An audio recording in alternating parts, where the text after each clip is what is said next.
지난주에 우리가 한국에 추석을 지냈습니다.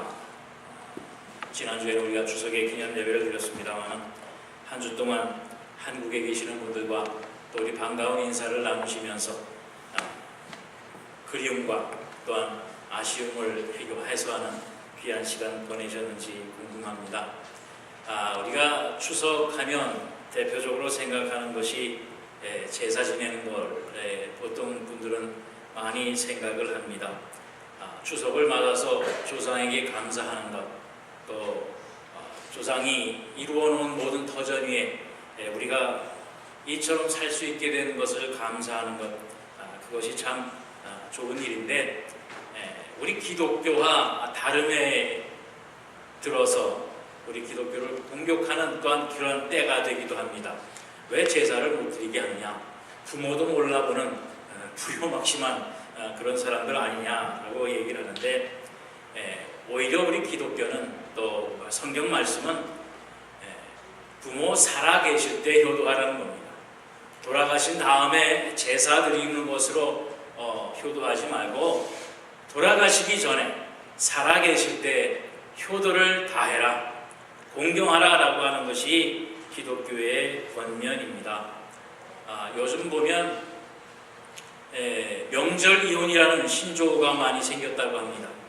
제사를 지내고 가족이 함께하고 하는 그것이 힘들다 보니까 서로 형제간의 싸움이 되는 것뿐만 아니라 부부간에도 싸움이 되어서 명절이 추석이 끝나고 나면 이혼하는 비율이 상당히 높아진다는 거예요.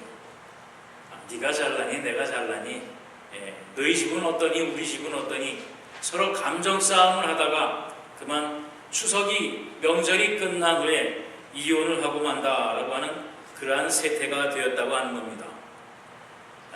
참 명절이, 추석이라고 하는 그 의미가 무엇인지를 우리가 오늘날 다시 한번 생각하게 하는 이야기가 아닌가 생각이 됩니다. 지난주에도 말씀드렸다시피 추석이라고 하는 것, 또 다른 명절이라고 하는 것은 온 가족이 모여서 함께 위로하고 함께 사랑하고 함께 보듬어주는 그런 힘과 용기를 주는 그러한 명절이 되어야 되는데 네가 잘나니 내가 잘나니 싸우는 그러한 의미 없는 명절 추석이 되어선 아니 될 것이다 라고 하는 생각을 한번 해보았습니다. 이와 함께 우리의 신앙도 마찬가지가 아닌가 생각을 합니다. 우리의 신앙은, 우리의 믿음은 정말 참이라고 하는 그 위에 세움을 입었는가? 며칠 전에 참 당황한 사건이 하나, 기사가 하나 있었습니다. 글씨가 잘 보이시는지 모르겠습니다만 저분은 예수교 장로회 통합 총회의 총회장입니다. 그런데 지난 9월 8일 날 그동안 기독교, 특히 예장에서 선언했던 이단들이 있습니다. 그래서 이단들을 조심해라, 이단들을 가까이 하지 마라 여태까지 했는데 지난 9월 8일 날 그 중에 몇을 이제 이단으로부터 해제한다라고 하는 발표를 하는 내용입니다. 저기 그 기사에 보면 박윤식, 또 김기동, 이명범, 변승우 이 네 사람의 단체, 이단 단체를 이단으로부터 해제를 하겠다라고 하는 발표를 하는 겁니다. 저기엔 목사 했지만 시작할 땐 목사였는지 모릅니다만 지금은 목사라고 부를 수도 없는 거지요. 이단의 우두머리입니다. 또 저들을 이단으로부터 해체할 만한 아무런 근거도 없습니다. 이단으로부터 해체를 받으려면 자기의 그 신앙과 교리가 잘못되었다는 것을 만천하에 공표를 하고 자기가 속해 있는, 자기가 다스리고 있는 그 집단을 해체를 해야 되는 것이 맞습니다. 그런데 그러한 무엇 또한 조건도 없는데 저들을 이단으로부터 해체하겠다. 그 이유가 뭐냐면 그들을 용서하고 받아주자는 겁니다. 그들이 뉘우치고 있는가 그것을 보고 받아들이자라고 하는 겁니다. 어찌 보면 정말 하나님의 사랑으로 모든 죄인을 포용하는 것과 같이 보여지겠습니다만은 이 문제는 그거하고는 전혀 다른 거예요.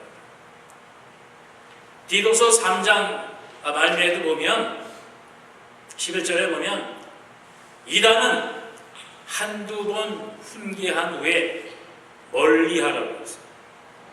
그들을 용서하고 받아들이려는 것이 아니라 멀리하라고 했어요. 이단이라고 하는 것은 우리 기독교에 같이 포함되어 있는 곳에서 조금 다른 이야기를 하는 것이 아니라 전혀 다른 사람입니다. 전혀 다른 단체입니다. 다시 말씀드려서 하나님이라고 하는 그 대상은 놓았지만 그 하나님을 대상으로 해서 믿음은 전혀 다른 그런 주장을 하고 그 믿음을 강요하는 것이 이단이에요.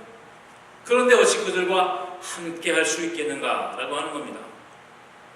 그들에게 문호를 개방하는 이유는 여러 가지 있겠습니다만 제 개인적으로 생각할 때는 그거예요. 그들의 수가 많으니까, 그들의 세력이 크니까 그들을 포용해서 날로 쇠퇴해져가는 예장의 단체의 힘을 좀 키워보자라고 하는 그 의도가 있지 않은가라고 하는 그러한 생각을 해요. 여러분, 우리의 믿음은, 우리의 신앙은 어떤 세력이나 단체의 크기에 있지 않습니다. 오로지 하나, 예수 그리스도 십자가 위에 우리의 믿음이 있는 거예요. 얼마나 힘을 가지고 있는가, 얼마나 큰 재물을 가지고 있는가, 얼마나 큰 명예를 가지고 있는가, 그것에 따라서 우리 기독교에 힘이 있고 진리가 있고 하는 것을 증명하는 것이 아니라라고 하는 말씀입니다. 여러분도 이단에 대한 분명한 그러한 개념을 가지고 있어야 되는데, 제가 쉽게 말씀을 드리면 이 교회 건물이 있다고 치십시다. 이 교회 건물이 무엇을 위해서 쓰는 겁니까? 바로 하나님 앞에 예배드리고 성도 간에 친교 나누고 또 하나님의 말씀에 대해서 공부하는 장소로 쓰임을 받는 그러한 장소입니다. 그런데 어느 누가 이곳에 들어와서 저 그림을 봐라, 얼마나 멋있냐, 저기에 예수님이 있고 하나님의 말씀이 있다, 저것이 없는 곳은 교회가 될 수 없다. 여러분, 이 말에 동의하십니까? 이 교회 건물에 이 스테인글라스로 하나님의 말씀을 표현한 것이 없으면 교회가 아니다 라고 얘기를 한다면 여러분, 그것이 옳게 생각이 되어지냐는 거죠. 이단들이 하는 얘기가 그거예요. 교회가 있으면 마이크 시설을 잘 해놔서 목사가 말씀을 전할 때 잘 듣게 해야지, 이 마이크 시설이 없는 데서는 교회가 아니다, 말씀을 들을 수 없는데 어떻게 교회가 될 수 있느냐라고 얘기를 한다면 여러분, 거기에 대해서 아멘을 할 수 있겠습니까? 이단이 되는 것이 바로 그거예요.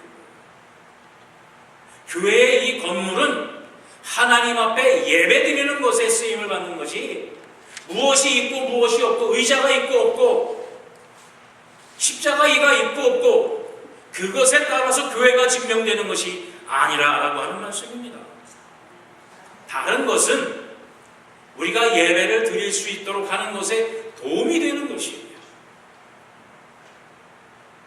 우리가 복음성을 부르던 찬송을 부르던 기도를 5분을 하던 10분을 하던 그것으로 인해서 우리의 예배가 방해받아서는 안 된다는 말씀입니다. 우리의 예배의 순서가 기원이 먼저고 찬송이 나중이고 중간에 광고가 있고 없고, 이러한 절차나 예법을 통해서 하나님이 받으시는 예배가 옳고 그르다고 하는 것을 판단할 수 있는 근거가 우리에겐 없다라고 하는 바로 그 말씀이에요. 중요한 것은 뭐냐면 바로 우리를 핏값으로 사신 예수 그리스도를 통해서 하나님 앞에 헌신하고 예배를 드리는 것, 이것이 중요한 겁니다. 근데 이달은 다른 것을 강조를 하는 거예요. 방언을 강조합니다. 치유를 강조합니다. 병고침을, 귀신 쫓음을 강조합니다. 그것이 없으면 교회가 아니라는 거죠. 그것은 우리가 하나님을 예배하고 하나님을 믿는 것의 부속품들이에요. 그 모든 것이 모여서 하나가 되는 것이, 그 하나가 없다고 해서 하나님이 부인되어지고 예수 그리스도가 부인되어져서는 아니 된다라고 하는 바로 그 말씀입니다. 다른 종교도 마찬가지예요. 우리 지난주에 글종이를 다 읽으셨는지 모르겠습니다. 지난주 나오던 글종이에 보면 석가모니는 30세에 득도를 해서 80세에 죽을 때까지 50년 동안을 설파를 했습니다. 그리고 이슬람교의 모하멧은 20년을 땅에 살면서 자기의 받은 계시를 알렸습니다. 공자는 또한 40년 동안을 자기가 깨달은 그 학문의 깊이에 대해서 서로 나누고 제자들을 키웠습니다. 그런데 예수님은 3년도 채 안 되는 기간을 이 땅에 계시다 돌아가셨는데, 지금까지도 이 예수님에 대한, 우리 기독교에 대한, 이 성경에 대한 그 은혜가 끊이지 않는 이유가 무엇이냐? 예수님이 3년 동안 아주 짜내고 엑기스로 해서 그렇게 잘했다, 이런 비교 우월에 대한 이야기를 하고자 하는 것이 아닙니다. 30년, 20년, 50년을 다해도 하지 못한 것, 그것을 예수님께서 하실 수 있었던 이유가 무엇이냐? 그것은 바로 예수님 자신이 하나님이시기 때문입니다. 석가모니나 모하멧이나 또 공자는 우리 인류의 구원에 대한 이야기를 하는 것이 아닙니다. 오직 예수님만이 우리 인류의 구원에 대해서 그 길을, 그 문을 만들어 주셨다라고 하는 것이 다른 것입니다. 여러분, 그것을 분명히 아셔야 돼요.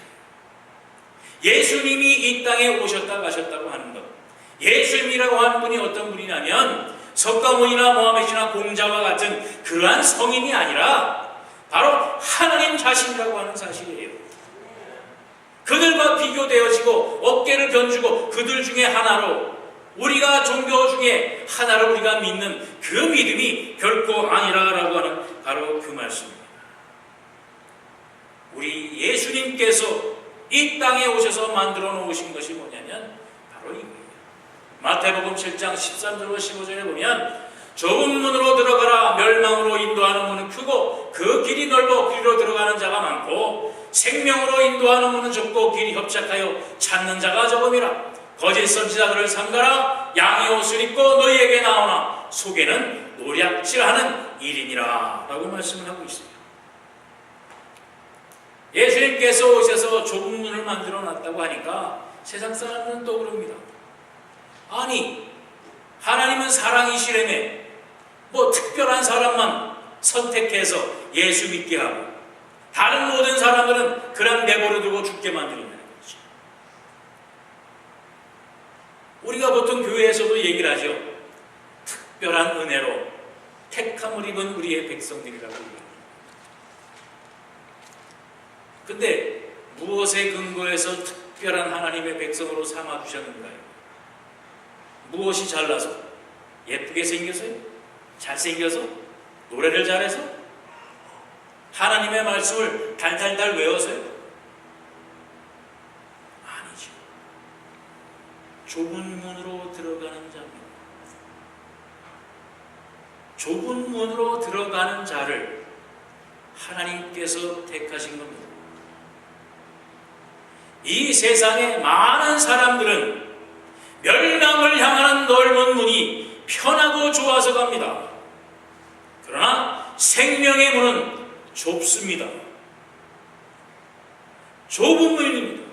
들어가기 힘든 문이 아니라 들어가려고 볼 때에 내가 왜 저렇게 좁은 문으로 들어가야 되는가? 넓고 큰 길이 있는데 무엇 때문에 좁은 문으로 들어가야 되겠는가? 라고 거부하는 게 아니라 거기에 생명이 있기 때문에 그 길을 들어가는 그 자들을 하나님께서 택하시고 하나님의 백성으로 삼아주신다라고 하는 말씀이에요. 오늘 본문 11절에도 보면 모든 사람에게 구원을 주시는 하나님의 은혜가 나타났다고 했습니다. 하나님의 은혜는 모든 사람에게 이미 주신 겁니다. 그 주신 은혜를 받고 좁은 눈으로 들어가는 사람을 하나님께서 택하시는 거예요. 그 좁은 눈이라는 것이 뭐냐면 바로 우리의 인간의 죄를 용서함을 받는 거예요. 그래서 오늘 본문 14절에도 보면 그가 우리를 대신하여 자신을 주심은 모든 불법에서 우리를 속량하시고 우리를 깨끗하게 하셨다는 거예요. 그래서 열심히 하는 자기 백성이 되게 하나님께서 하셨다라고 하는 겁니다. 바로 그 좁은 문은 예수님께서 십자가에 우리의 모든 죄를 지시고 죽으신 것, 그것을 믿고 의지하여 그 좁은 문으로 들어가는 자들을 하나님께서 자기 백성으로 삼아 주셨다라고 하는 겁니다. 그것이 하나님의 특별한 사랑이에요. 그 특별한 사랑은 너 말고 너 와라 뽑아놓은 것이 아니라 하나님께서 모든 전 인류에게 주신 그 사랑을, 그 은혜를 은혜인 줄 알고 받고 누리는 자입니다. 예를 들어서 어느 한 날에 이제 밖에 비를 내린다고 그 소식이 왔습니다. 그런데 그 비를 맞으면 빠진 머리가 다 나고 몸에 있는 모든 피부병이 다 난다는 거예요. 자, 나가서 다 이제 언제 내릴 비를 다 맞으라 라고 하는 겁니다. 저같이 자꾸 머리 빠져서 이게 소갈머리가 없어지는 사람은 그런 소식만 들으면 아주 말 10개를 제치고 나가서 그 비를 맞을 겁니다. 그런데 간혹은 그런 사람들이 있지 않아요. 그걸 어떻게 합니까? 그냥 하늘에서 내리는 비를 맞아서 뭐가 낫고 뭐가 낫는다면 그 비 속에 무슨 케미칼이 있을 텐데 그것이 우리 몸에 얼마나 해로울까? 꼭 맞아도 될까? 안 되겠다. 우산을 쓰는 사람이 있을 것이고 또 어떤 사람은 에이 쓸데없는 소리 마라. 밖으로 나가지도 않을 사람이 있을 것이고 어떤 사람은 그것보다 더 중요한 장사를 해야 되는데 내가 그것 믿고 어떻게 나가겠는가? 보고 하지. 세상 사람들은 그렇습니다. 아무리 좋은 것을 갖다 주어도 의심합니다. 믿질 못해요. 그러나 그 하나님의 말씀을 믿고 주 앞에 나가는 사람을 하나님께서는 특별한 사랑으로 품어주시고 자기 백성을 만들어 주셨다라고 하는 사실입니다. 어떻게 예수님께서 그렇게 하실 수 있겠는가? 어떻게 그런 은혜가 우리에게 있겠는가라고 하는 겁니다. 오늘 본문 13절 14절을 보고 있습니다. 복스러운 소망과 우리의 크신 하나님 구주 예수 그리스도의 영광이 나타나심을 기다리게 하셨다. 하나님 구주 예수 그리스도께서 이 땅에 나타나사 14절에 보면 그가 우리를 대신하여 십자가에 그의 몸을 주심은 모든 불법에서 모든 우리의 죄악을 속량하여 주신 은혜가 있다라고 하는 바로 그 말씀입니다. 예수 그리스도께서는 하나님 자신이라고 하는 바로 그 말씀이에요. 하나님 구주 예수 그리스도께서 우리의 죄를 용서해 주셨다는 말씀입니다. 요한복음 1장 1절로 3절에 보면 태초에 말씀이 계시는데 이 말씀이 하나님과 함께 계셨으니 이 말씀은 곧 하나님이시라. 그가 태초에 하나님과 계셨고 만물이 그로 말미암아 지은 바 되었으니 지은 것이 하나도 그가 없이는 된 것이 없느니라. 바로 예수 그리스도께서 말씀으로 하나님과 함께 계셨고 그 하나님께서 이 세상을 창조하셨다라고 하는 말씀이에요. 예수 그리스도께서는 하나님으로 태초에 계셨습니다. 어떤 사람들은 그래요. 부처는 석가모니는 5,000년 전에 말씀을 설파를 했는데 예수님은 2,000년 전에 와서 예수가 말한 그 불경을 가지고 말씀을 전했다라고 하는 거예요. 세상의 눈으로 보면 맞지요, 그죠? 예수님은 2,000년 전에 오셨으니까. 그러나 하나님을 모르기 때문에 그런 말을 하는 거예요. 예수님은 하나님 자신이십니다. 태초에 계셨습니다. 태초에 모차성을 창조하실 때에 함께 계셨다고 분명히 말씀을 하고 있습니다. 사도행전 20장 28절에 보면 여러분은 자기를 위하여 또 온 양떼를 위하여 삼가라. 성령이 그들 가운데 여러분을 감독자로 삼고 하나님이 자기 피로 사신 교회를 보살피게 하셨느니라. 하나님이 자기 피로 세운 교회라고 분명히 말씀을 하고 있습니다. 예수님의 피 위에, 피값 위에, 보혈 위에 교회가 세워져 있습니다. 그것을 하나님이 세우신 교회라고 분명히 말씀을 하고 있는 겁니다. 하나님이시기 때문에 이러한 엄청난 일을 하실 수 있는 것입니다. 예수님은 하나님 자신이 인간의 몸으로 이 땅에 오신 것이라고 하는 분명한 사실입니다. 석가모니처럼 모하메드처럼 공자처럼 이 땅에 오랜 세월 살면서 깨달은 지식, 깨달은 진리, 그것을 설파하면서 착하게 살아라, 선하게 살아라, 그러한 이야기가 아니라 바로 구원의 문제 때문에 이 땅에 오셨다라고 하는 바로 그 말씀이에요. 또한 이단과 다른 종교와 우리 기독교가 다른 점이 뭐냐면, 이단이나 다른 종교는 우리 인간의 행위를 강조를 합니다. 우리 인간들이, 우리 사람들이 무엇을 어떻게 해야 목표한 도달에 도달한다, 득도한다고도 그러죠.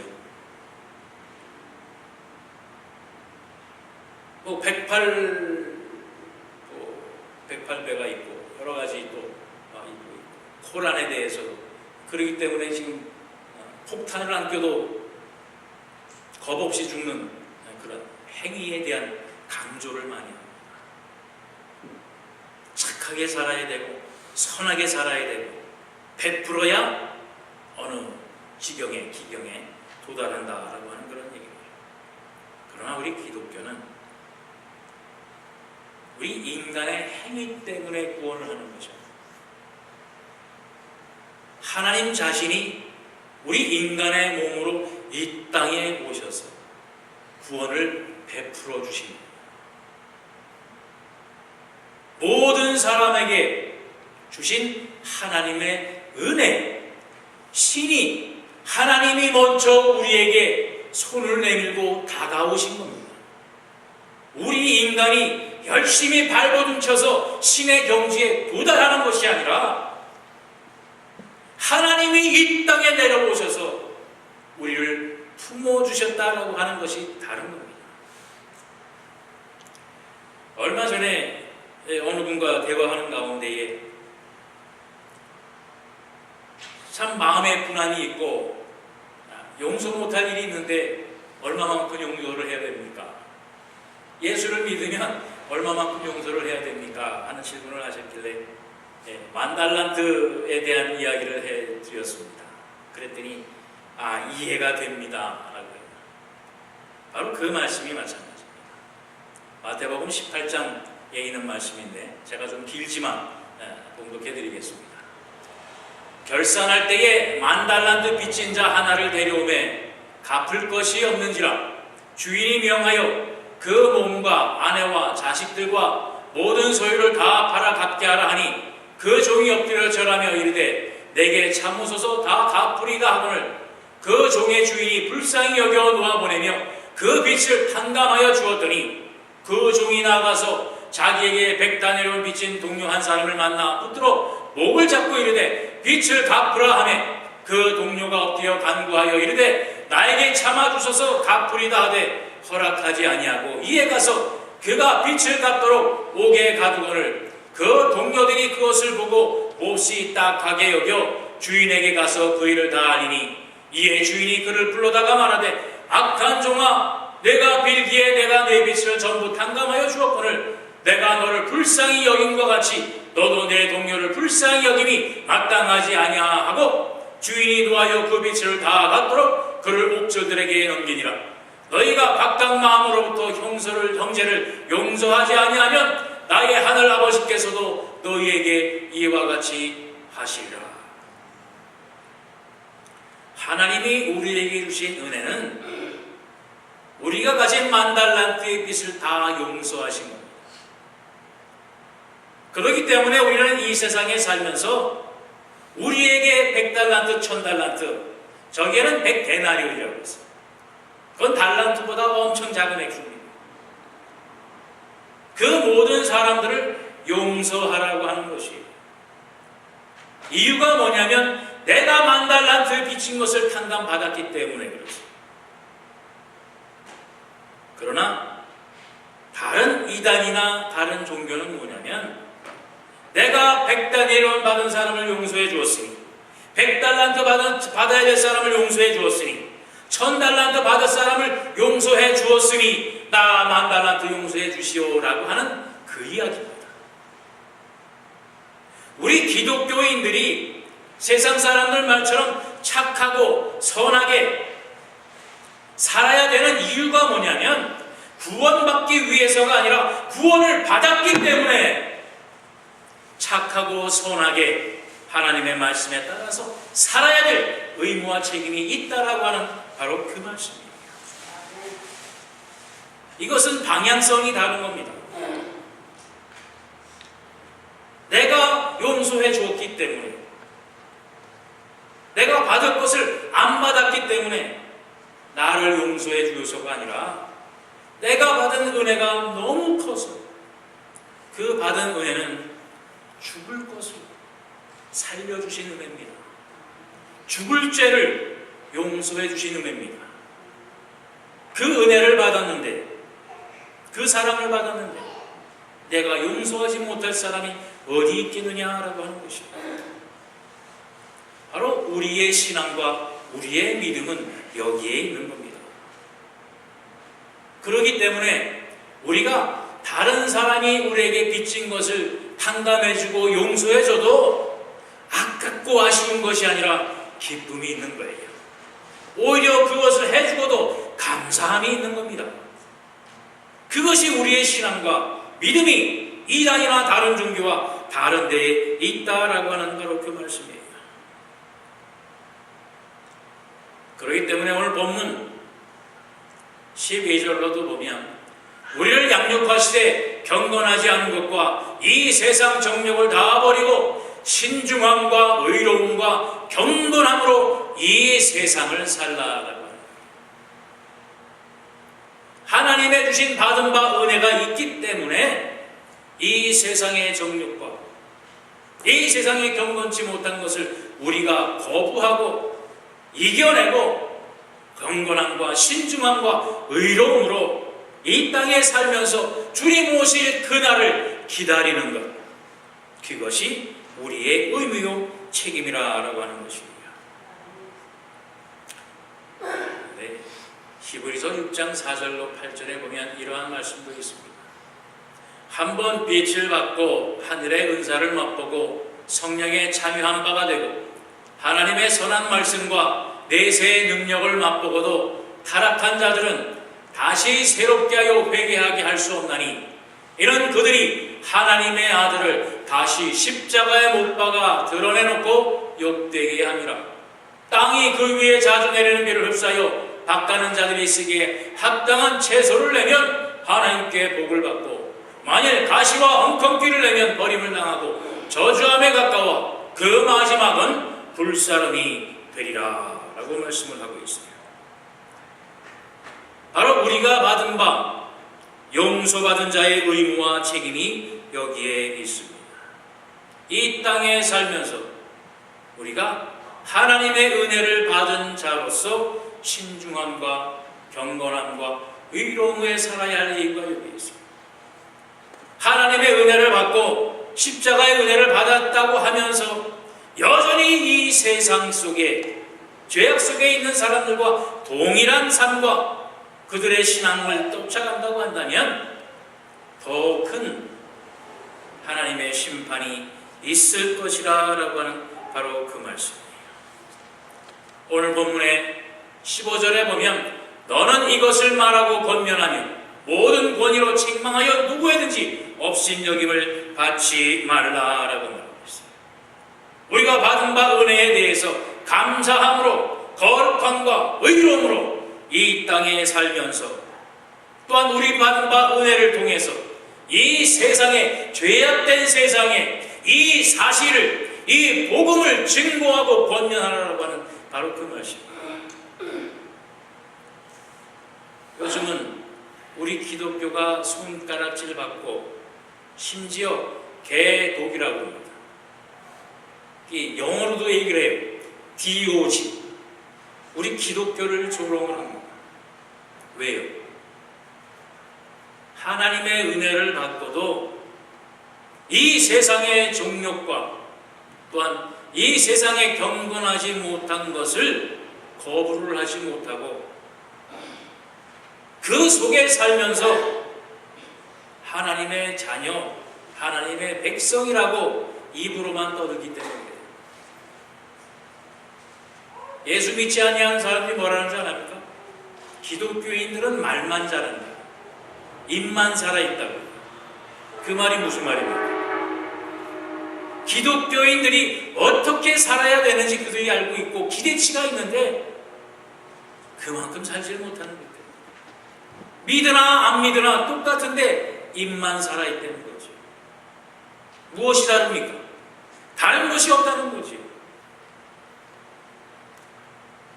오늘 본문 15절의 권면을 분명히 기억하시기 바랍니다. 너는 이것을 말하고 권면하여 모든 권위로 책망하여 누구에든지 업신여김을 받지 말라라고 말씀을 하고 있습니다. 우리 하늘연교회 성도 여러분, 우리는 이 놀라운 하나님의 은혜를 입은 사람들입니다. 이 사랑 안에, 특별한 은혜 안에 있는 사람들입니다. 이 은혜와 이 사랑을 자랑하시는 여러분 되시기 바랍니다. 정말 여러분을 통해서 우리의 이웃들이, 세상의 죄악 가운데 지친 사람들이, 삶의 무거움 속에 허덕이는 사람들이 우리를 보고, 여러분을 보고 감동받고 은혜를 입어서 예수를 찾을 수 있는 그 복의 근원이 되는 여러분이 되시기를 주님의 이름으로 축원드립니다. 다 같이 기도드리겠습니다. 사랑해 주님 감사합니다. 이 죄 많은 세상 속에 살아가는 것이 얼마나 힘들고 어려운 것인지 뼈저리게 느끼며 하나님 앞에 이 시간도 무릎을 꿇습니다. 그러나 하나님께서는 이미 우리에게 이 세상의 모든 것을 이겨낼 수 있는 은혜를 주셨음을 다시 한번 기억하게 하심을 감사합니다. 특별한 은혜, 특별한 사랑을 입어서 정말 영원까지 하나님과 우리 예수 그리스도와 함께 동행하는 하나님의 거룩한 백성으로 삼아주심을 감사하는 이 예배의 시간이 되게 하심을 감사합니다. 아버지, 이것을 자랑하는 자들이 되게 하시고 이 믿음과 신앙 위에 굳건히 새 영을 입어 주님 오시는 그날까지 경건함과 의로움 속에서 이 어두워져가는 세상에 빛이 되는 우리 하늘연자들의 사랑하는 성도들이 될 수 있도록 인도하여 주시옵소서. 감사드리며 예수 그리스도 이름 받들어 기도하옵나이다.